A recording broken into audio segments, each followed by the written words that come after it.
ఆగ మేఘాల మీద ఎవరో తరిమితే ఉరుకొచ్చినట్టు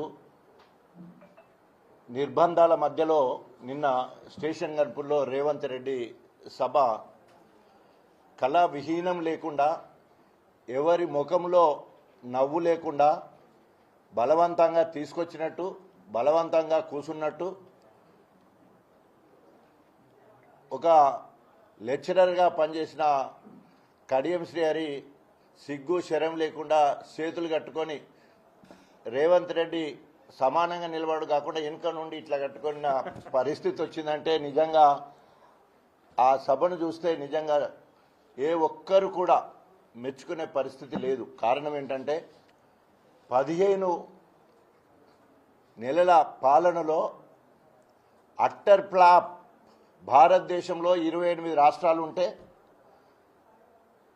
అన్ని రాష్ట్రాల్లో మాజీ ముఖ్యమంత్రులు ఇప్పుడున్న ముఖ్యమంత్రుల కంటే అట్టర్ ఫ్లాప్ ముఖ్యమంత్రి ఎవరంటే రేవంత్ రెడ్డి గారు. అందరికంటే ఎక్కువ క్రిమినల్ కేసెస్ ఉన్నాయి. ఎవరి మీద అంటే మొత్తం అందరూ ముఖ్యమంత్రుల కంటే ఎక్కువ క్రిమినల్ కేసెస్ ఉన్నది ఎవరంటే 89 కేసులతో టాపర్గా ఉన్నాడు. కేసులలో టాపర్. అదేవిధంగా పనులు ఏమన్నా చేసిండా అంటే గుండు సున్నా. అప్పులను చూస్తే 15 నెలల కాలంలో 1,62,000 కోట్ల రూపాయల అప్పు తీసుకొచ్చి అవి మొత్తం కూడా ఢిల్లీకి రాహుల్ గాంధీకి కప్పం కట్టడానికి మాత్రమే వాడుతూ పాడిందే పాడినట్టు బీఆర్ఎస్ ప్రభుత్వం మీద తెచ్చిన అప్పుల మీద మొత్తము ఓ సెషన్ మొత్తం కూడా మొత్తం అప్పులు ఇప్పటి వరకు బీఆర్ఎస్ ప్రభుత్వం ఉన్నప్పుడు చేసినప్పుడు 4,17,496 కోట్ల రూపాయలని నిర్దిష్టంగా అప్పుడున్న ఆర్థిక శాఖ మంత్రులు హరీష్ రావు గారు క్లియర్గా అప్పుల వివరాలు పూర్తిగా చెప్పడం జరిగింది. తెలంగాణ రాష్ట్రానికి ఆస్తులను కూడబెట్టడం జరిగింది, వనరులను సమకూర్చడం జరిగింది. భారతదేశానికి ఆదర్శవంతమైన పథకాలు ఈరోజు మిషన్ భగీరథ భారతదేశంలో ఎక్కడ కూడా లేదు, మన దగ్గర మాత్రమే ఉన్నది. మిషన్ కాకతీయ ఎక్కడ లేదు, అది మన దగ్గర మాత్రమే అమలు చేయడం జరిగింది. అదేవిధంగా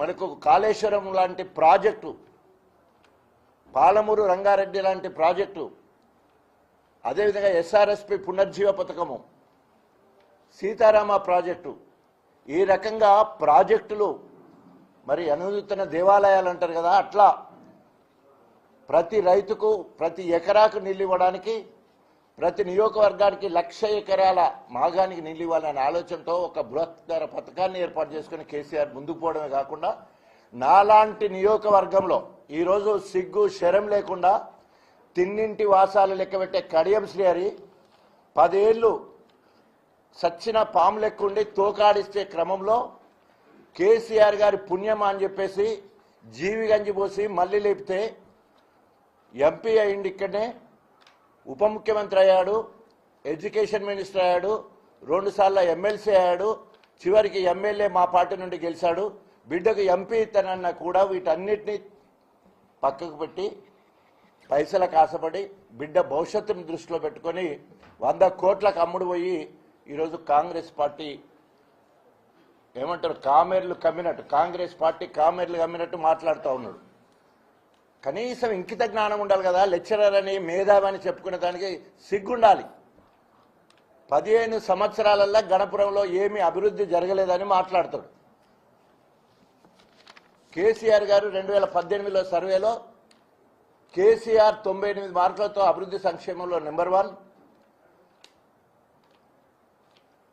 సిరిసిల్ల నుంచి వెళ్ళి కేటీఆర్ 92 మార్కులతో 2వ స్థానం. 3వ స్థానం హరీష్ రావు గారు 88 మార్కులతో. 4వ స్థానము స్టేషన్ గన్పూర్ కేసీఆర్ గారు ఆశీస్సులతో డాక్టర్ రాజయ్య.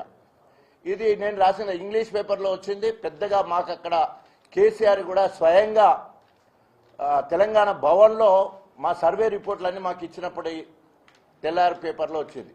అన్ని ప్రధాన పత్రికలలో కూడా ఫస్ట్ పేజీలో కూడా రావడం జరిగింది. అసలు అభివృద్ధికి అర్థం తెలుసా? కడియం శ్రీహరికి అభివృద్ధి అంటే అర్థం తెలుసా? ఏమన్నా కళ్ళుండి కబోదు లెక్క, అందరూ మాట్లాడుతుంటే చెవిటోన్ లెక్క, నోరు ఉంది కదని ఏది పడితే అది పచ్చి అబద్ధాలు మాట్లాడడం అలవాటు అయిపోయింది. గోబెల్స్ ప్రచారం చేయడం అలవాటు అయిపోయింది. ఈరోజు సహచర మాజీ ఎమ్మెల్యేలు అదేవిధంగా బీఆర్ఎస్ శ్రేణుల సాక్షిగా గణపురం ఈరోజు నేషనల్ హైవే 67 కిలోమీటర్ల నేషనల్ హైవే, అన్ని మండలాలకు పక్క నియోజకవర్గ మండలాలకు డబుల్ రోడ్, మొత్తము రవాణా రంగంలో నెంబర్ 1 స్టేషన్ గన్పూర్. దాదాపు 1860 కోట్ల రూపాయలతో ఔటర్ రింగ్ రోడ్ మొత్తం గన్పూర్ నుంచి వెళ్ళి మా కళ్యాణ్ అవతల నుంచి వెళ్ళి వస్తే ఉనికిచెర్ల వరకు 2 టోల్ గేట్లు కూడా మా దాంట్లోకి వెళ్తాయి. దానివల్ల ఇవాళ 10 లక్షల నుండి 20 లక్షలు 30 లక్షలు ఉన్న భూముల ధరలు ఇవాళ 5 కోట్ల నుండి 10 కోట్ల వరకు వెళ్ళింది.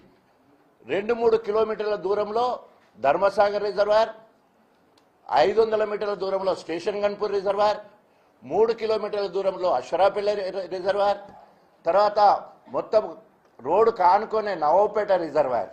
ఎందుకు చెప్తున్నానంటే ఇండస్ట్రియల్ కారిడార్ డెవలప్ కావాలంటే నీరు ఉండాలి, విద్యుత్ ఉండాలి, రవాణా ఉండాలి. ఈ 3 ఉన్న ఏకైక నియోజకవర్గం రాబోయే రోజుల్లో ఇండస్ట్రియల్ కారిడార్ డెవలప్ అవడం కోసము గొప్పగా ఈరోజు రోడ్లు అభివృద్ధి అయినాయి, రిజర్వాయర్ల హబ్గా ఉంది. ఈరోజు ఒక్క నియోజకవర్గానికి 9 రిజర్వాయర్లు. ఇది చరిత్రలో రాసేంత పెద్ద చరిత్ర. 7 రిజర్వాయర్లు నా నియోజకవర్గంలో ఉన్నాయి. బొమ్మకూరు, చీటకోడూరు మా పైనుండి మా నియోజకవర్గానికి నీళ్ళు వస్తాయి. 9 రిజర్వాయర్ల ద్వారా దాదాపు 1,50,000 ఎకరాకు నీళ్ళు అందించే సామర్థ్యం ఉన్నాయి. ఎండాకాలం వచ్చిందంటే పెద్ద నీళ్ళటం లెక్క నేను తిరుగుతుండేది, కాలువలెంబడి తూములెంబడి చేసేది. ఈరోజు ప్రణాళిక లేదు, ఒక సమీక్ష లేదు. 365 రోజులు సమ్మక్క సారాలమ్మ బ్యారేజ్ దగ్గర మనం ప్రాణహిత కిందికి వెళ్ళిన తర్వాత ఎప్పుడు నీళ్లు నిండుగా ఉంటాయని చెప్పేసి కేసీఆర్ గారి ఆశీస్సులతో దాదాపు 1700 కోట్ల రూపాయలతో ఆ బ్యారేజ్ కట్టడం వల్ల దేవాదుల మొత్తం కూడా గణపురం కోసమే నాన్నంత గొప్పగా ఎక్కువ ఆయకట్టు, ఎక్కువ రిజర్వులు గణపూర్లో ఉన్నాయి. మాకు ఎస్ఆర్ఎస్పి నీళ్లు రావు, ఓన్లీ దేవాదుల. సో ఆ రకంగా గొప్పగా ఈరోజు నీటి వనరులు ఉంటాయి. ఇవాళ ఈయన అవివేకం వల్ల ఎక్కడ బీఆర్ఎస్ పార్టీకి పేరు వస్తుందని చెప్పేసి, ప్రభుత్వానికి పేరు వస్తుందని చెప్పేసి ఎక్కడ సమీక్షలు జరపకుండా నీళ్లు విడుదల చేయకపోతే ఇవాళ రిజర్వాయర్లు ఒట్టుపోయే పరిస్థితి. చెరువుల సంగతి దేవుడెగురు, కాలువ సంగతి దేవుడెగురు. ఇవాళ మొత్తం కూడా ఎడారి లెక్క గణపురం అంతా ఎండిపోయే పరిస్థితి దాపురించింది. దీనికి సిగ్గు శరం లేకుండా ఇంత అభివృద్ధి అవుపడుతూ కొట్టొచ్చినట్టు రిజర్వాయర్లు, రవాణా, ఎడ్యుకేషన్ హబ్ మొత్తం కూడా ఆనాడు తెలంగాణ ఉద్యమం పక్క జరుగుతూ ఉంటే నేను కాంగ్రెస్ ఎమ్మెల్యేగా 16 మంది ఎస్ఐలు వీరెంబడబడతాంటే మొత్తం కూడా జై తెలంగాణ అనుకుంటూనే చదువుకొని పైకి వచ్చేది. కాబట్టి నా దగ్గర ఎడ్యుకేషన్ ఇన్స్టిట్యూషన్స్ ఉండాలని ఆ రోజు మరి కస్తూర్బా పాఠశాలలో మోడల్ స్కూల్ శిలాఫలకం వేస్తేనే వస్తాయంటే అవిభక్త వరంగల్ జిల్లా మొత్తంలో మొట్టమొదటిసారి రెసిడెన్షియల్ పాఠశాలలు మొత్తం కూడా మంజూరైనాయి నా దగ్గరే. ఎందుకంటే ఆనాడు నేను కాంగ్రెస్ ప్రభుత్వంలో ఉన్నాను, రెండోది ఉద్యమంలో కూడా ఉన్నాను. సో ఆ రకంగా మంజూరు చేసుకోవడానికి నాకు ఎక్కువ అవకాశం వచ్చింది. ఇవాళ ఎడ్యుకేషన్ హబ్బు లెక్క గొప్పగా మహిళా డిగ్రీ కళాశాల తీసుకొచ్చినాం. తర్వాత కస్తూర్బా పాఠశాలలు, మోడల్ స్కూల్స్ గొప్పగా మొత్తం నమిలిగొండ దగ్గర మొత్తం కూడా ఒక హబ్ లాగా చాలా గొప్పగా ఎడ్యుకేషన్ అభివృద్ధి చేసినాం. ఆ సమయంలో తెలంగాణ మొత్తంలో రెసిడెన్షియల్ పాఠశాలలో బాణాల శ్రీవాణి అని స్టేట్ రెసిడెన్షియల్ పాఠశాలలో స్టేట్ ఫస్ట్ వచ్చింది. నేను ఎమ్మెల్యేగా ఉన్నప్పుడు నేను 4వ స్థానం అని చెప్పినట్టు నేను వచ్చినట్టే మా దగ్గర విద్యార్థి స్టేట్ ఫస్ట్. కీర్తి వెంకటేశ్వర్లన్న ఎన్నుకున్నాడు. మొత్తం ఉత్తమ జెడ్పీటీసీగా మోడీ చేత అవార్డు. కారణం ఏంటంటే నేను ఎంత తిరిగితే నాతో పాటు ప్రజాప్రతినిధులు తిరిగేది. ఒక సర్పంచ్కి ఉత్తమ సర్పంచ్గా మోడీ చేత బహుమతి, మహిళా సంఘాలలో గొప్పగా పనిచేస్తే మోడీ చేత మాట్లాడిచ్చే పరిస్థితి. అంటే అన్నీ ఒకేసారి బైబిల్ ఒక సూక్తుంటే ఉన్నవాడికి అధికంగా ఇవ్వబడును అన్నట్టు గణపురానికి అన్ని అవార్డులు వచ్చే విధంగా పల్లె ప్రగతి కార్యక్రమాలు చేసిన తర్వాత జిల్లా అవార్డులు వచ్చిన మా దగ్గరే. మొత్తం సగం కంటే ఎక్కువ జనగాంలో, సగం కంటే ఎక్కువ హన్మకొండ నుంచి. చివరికి నెల్లుట్ల మొత్తం జాతీయ అవార్డు కూడా మా దగ్గర నుంచి రావడం. కడియం శ్రేణి మాట్లాడి సిగ్గుండాలి కదా. ఈ అవార్డులు ఎవరిస్తారు? పుట్టిన ఏం పనులు చేయకుండానే ఇస్తారా? ఇంత గొప్పగా అభివృద్ధి జరిగితే అభివృద్ధి లేని మాట్లాడడానికి సిగ్గుచేటు. అంటే మసిబూసి మారేడుకాయ చేయాలనే ఆలోచనతో అట్లా మాట్లాడడం మాత్రం జరిగింది. ఇక రెండవది, అన్నిటికంటే సిగ్గుమాలిన మాట, నీతి గురించి మాట్లాడతాడు. ఆయన అవినీతి సామ్రాజ్యానికి మహారాజు, సామ్రాట్. ఎందుకంటే ఆయన గచ్చు నేల, కిటికీలకు గోన సంచులు, కాళ్లకు తెగిపోయిన సిప్పర్లు, పేకాట ఆడదంటే దొరికితే పోలీస్ స్టేషన్కి పోయిన పరిస్థితి. పేకాట వీరుడు ఆయన, పేకాట వీరుడు. డొక్కు స్కూటరు, స్లిప్పర్లు తెగిపోతూ ఉంటే ఇట్లా తీసి ఇట్లా తొట్టుకుంటూ పోయే పరిస్థితి. నేను ఆయన బీదరిక, నేను అంతకన్నా బీదవాడిని, మాయ పాలేరు.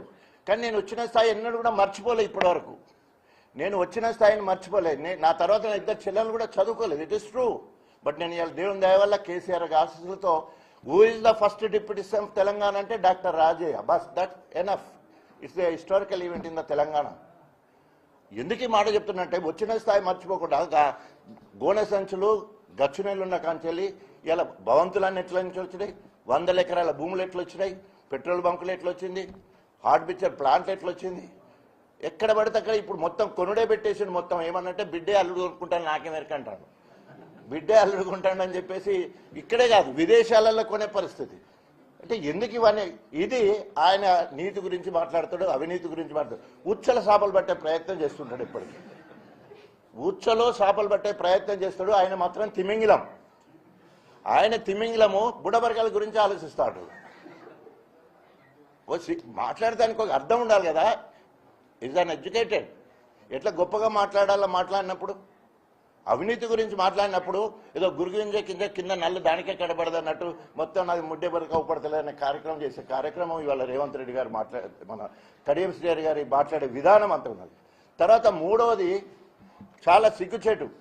తెలంగాణ సంస్కృతి, మాదిగ అస్తిత్వము, మాదిగ ఆత్మగౌరవము, మాదిగ అంటేనే కళలు. ఎస్, నేను డప్పు కొడతా, డ్యాన్స్ వేస్తా, ఎగురుతా, జోష్ నింపుతా, అక్కడ ఉన్న ఆడియన్స్ అందరినీ ఎట్లా ఓన్ చేసుకోవాలని చూస్తా. నీ లెక్క సే దగ్గరికి తంటే ఏదో మొత్తం పెద్ద ఓ అన్నట్టు మొత్తం ఏదో కరెంట్ షాక్ కొడుతుంది అన్నట్టు భయపడతాడు. సెకండ్ ఇస్తా అంటే దూరం పోతా అంటాడు. అంటే మేము సెకండ్ ఇచ్చి దగ్గరికి ఎంబరాసింగ్ కౌగలికి తీసుకుంటే అది తప్ప, డప్పు కొడితే తప్ప, ఎగిరితే తప్ప, దునితే తప్ప. తెలంగాణ ఉద్యమంలో ధూమ్ధామ్ కళాకారుల వల్ల తెలంగాణ ఉద్యమం ఇవాళ గొప్పగా ప్రజల్లోకి, ప్రపంచానికి మొత్తం కూడా ధూమ్ధామ్ కళాకారులు 90 to 95% నా మాదిగ బిడ్డలు. కవులు, కళాకారులు, నృత్యం చేసే ఆడపిల్లలు కావచ్చు, పాటలు రాసేవాళ్ళు కావచ్చు, ఎగిరేవాళ్ళు కావచ్చు, పాడేవాళ్ళు కావచ్చు. దాన్ని నువ్వు వ్యంగ్యంగా మాట్లాడే పరిస్థితి చేస్తావు. నేను అభివృద్ధి గురించి మాట్లాడు, అవినీతి గురించి మాట్లాడు, వ్యక్తిత్వం నీకు ఎందుకు మాట్లాడాలంటే రకరకాల. మరి నాకు డప్పు కొట్టదని నేను గ్రేట్గా చెప్పుకుంటున్నా.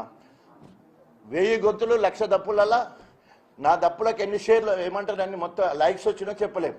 లక్షలల్లా నేను కొడతా అంత. కాబట్టి నేను ఏది సెలెక్ట్ చేసుకున్నా కూడా అన్నిట్లో ఫస్ట్ రావాలనే ఆలోచన ఉంటుంది. అది ఏదన్నా తీసుకుంటే ఇవాళ ఉప ముఖ్యమంత్రి స్థాయికి వెళ్ళినంటే ఓన్లీ 0 నుండి స్టార్ట్ అయ్యే లైఫ్ ఇక్కడికి రావాలంటే కార్యాచరణే ఏముంటుంది చెప్పాలా.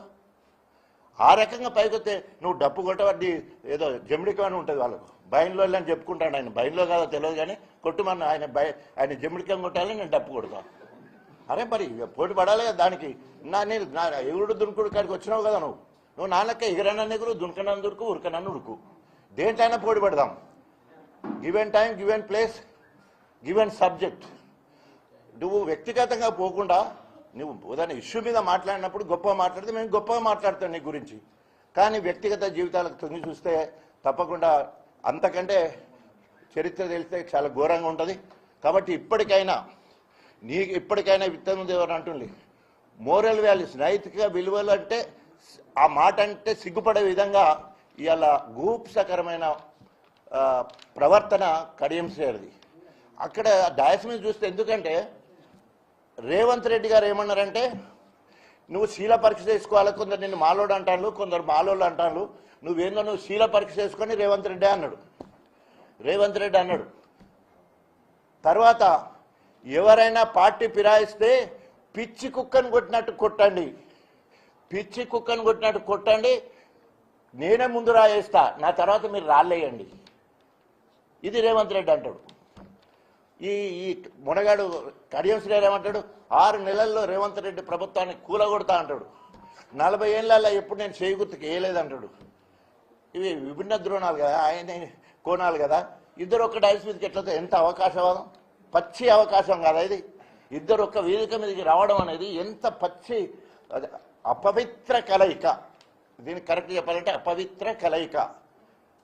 మాట్లాడే మాటలు పెట్టి చేసే చేష్టలేటి అక్కడ వచ్చి ఎలగబెట్టింది ఏంటిది? 15 నెలల్లో మభ్య పెడుతూ వచ్చాడు తప్ప తట్టమట్టి తీయలే. It is a challenge. ₹1 bill చెల్లించలే, ఒక్క పని మంజూరు చేయలే. ఇలా 800 కోట్లు అంటే ఓన్లీ ఎస్టిమేషన్స్, ప్రపోజల్స్ అండ్ అదేంటి శిలాపలకాల పేరు మీద ఆ డయస్ కానీ ఎంత భయం అంటే వెనుక మొక్కన హెలికాప్టర్, ముందు మొక్కన డయస్, అక్కడే శిలాపలకాలు. ప్రజాపాలన దాని పేరు. ప్రజాపాలన అంటే ప్రజల్లోకి పోవాలి, ఎగురుకుంటూ పోవాలి, దునుక్కుంటూ పోవాలి, దప్పు సప్పులు, ఎగురుడు, నృత్యాలు, కోలాటాలు ఎన్ని ఉండాలి ప్రజాపాలనలో. ప్రజలందరూ కూడా ఇన్వాల్వ్ కావాలి కదా. ప్రజాపాలన అంటే సాటు బయటకు చేసుకునే పాలన సాటు కాపురం లెక్క అయితే తప్ప ఈ మాట్లాడలేము ఇంతకంటే రేవంత్ రెడ్డి గారు. అంత గలీజ్గా అక్కడ వచ్చి ఎందుకో అంత బలవంతంగా బహిరంగ సభ పెట్టవలసిన అవసరం ఎందుకు ఏర్పడ్డది అంటే అది అపవిత్రంగా జరిగే కార్యక్రమం కాబట్టి అట్లా జరిగింది. ఇప్పటికైనా రేవంత్ రెడ్డికి చిత్తశుద్ధి ఉన్నా వెంటనే కడియం శ్రీహరిని రాజీనామా చేయించి ప్రజల్లోకి వెళ్దాం. లేదా కడియం శ్రీహరికి మోరల్ వాల్యూస్ కానీ రాజ్యాంగం మీద నమ్మకం ఉన్నా, ప్రజాస్వామ్యం మీద నమ్మకం ఉన్నా మరి వెంటనే రాజీనామా చేయాలని డిమాండ్ కూడా చేస్తా ఉన్నాం. ఇక ఏమంటారు, తినబోయే ముందు రుసేందుకు దగ్గరలోనే పడ్డది సుప్రీంకోర్టు తీర్పు. తప్పకుండా ప్రజల దగ్గరికి మేమందరం పోతాం. తప్పకుండా బీఆర్ఎస్ శ్రేణులు అయితే ఆవురు అంటున్నారు. బీఆర్ఎస్ శ్రేణులు అంటే ఒక స్టేషన్ గణపురం కాదు సుమా, యావత్ తెలంగాణ మొత్తం కూడా బీఆర్ఎస్ శ్రేణులు మొత్తం కూడా గణపురం కన్నా చూస్తున్నారు. అరే ఉండేటోడు ఉండడు కదా, 10 మంది రాజీనామా చేసింది, అందరూ ఉట్టిగానే ఉంటాడు. ఒరే తెల్లాలేస్తే ఈయనకి మొత్తం ఏదో పోటు కానీ లెక్క ఈయనేమో చేసినట్టు దేశంలో లేదు సాధించినంత ఫీలింగ్. వాళ్ళు తప్పు చేసినవారు అనుకొని చేతులు మొక్కి జోడించి కూడా కుక్కిన పెయిన్ లెక్క వాళ్ళు ఉంటే ఈయన కుమ్మర పెయిన్ లెక్క వాళ్ళు ఉంటే ఈయన కుమ్మర పురుగులెక్క ఎగురుతా అంటాడు. ఊరికి ఎగురుడే మొత్తం కేసీఆర్ని తిడతాడు, కేటీఆర్ని తిడతాడు, హరీష్ రావుని తిడతాడు, కవితక్కని తిడతాడు, బీఆర్ఎస్ ప్రభుత్వాన్ని తిడతాడు, అభివృద్ధి లేదని చెప్తాడు. ఎన్ని రకాలుగా మాట్లాడాలో అన్ని రకాలు మాట్లాడతారు. అందుకనే ఇలా తెలంగాణ యావత్ ప్రజలకు శత్రువైండు, బీఆర్ఎస్ శ్రేణులకు మరి కొరకరాని కొయ్య అయిపోయాడు. తప్పకుండా మూల్యం చెల్లించక తప్పదు. రేపు ఎప్పుడు ఆయన రాజీనామా చేసి కాంగ్రెస్ పార్టీ నుండి వస్తే మరి బీఆర్ఎస్ శ్రేణులు కర్రు కాల్చి వాత పెడతారు. జై తెలంగాణ. ఇప్పుడు మాజీ నర్సంపేట శాసనసభ్యులు పెద్ది సుదర్శన్ రెడ్డి